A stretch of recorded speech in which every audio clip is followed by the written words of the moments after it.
Alden Richards at Maine Mendoza binawalan ng magsalita patungkol kay Baby Teo. Dahil nga sa sunod-sunod na issue ang ikinakabit ngayon kay Alden Richards at Maine Mendoza dahil sa naging interview nito. Marahil nga ay binawalan na sila ng kani-kaniyang management patungkol sa pagbabanggit kay Baby Teo. Kung matatandaan nyo rin ay ginawa na ito dati pa kay Maine Mendoza at Alden Richards. Kasagsagan nga nito ay nung 2018 to 2019 na talagang pumutok ang issue at hindi ito nililiwanag ni Maine Mendoza at Alden Richards kahit pa matunog din ang mga pinagagawa nilang bahay at nagsasama kahit pa sa Bulacan at Laguna.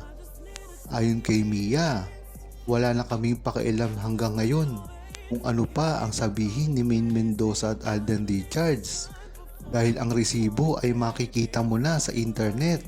Mga testimonya ng mga true-blooded Aldab Nation na talagang sumusuporta kay Alden Richards at Maine Mendoza noon pa man. Tama nga yung sinabi ni Mia.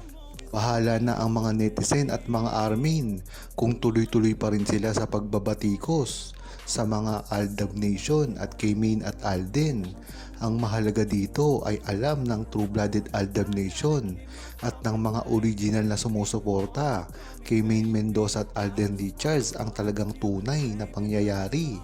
Lalong-lalo na, kabisado talaga ang mga ins and out ng mga pangyayari at history ng Aldab at ang mga galawan nila. Kung dati talaga ay nakakapag-ninja sila, mga kabataan pa nila, ngayon pa kaya na mag-matured na sila, hindi na nila pinapansin ang mga ganitong issue. Talaga namang makikita mo na bukas na ang isip ni Maine Mendoza at Alden Richards.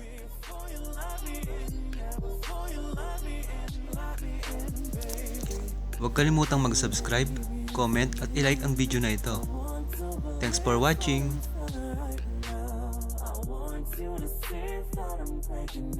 Come take a ride with me. I just need a taste.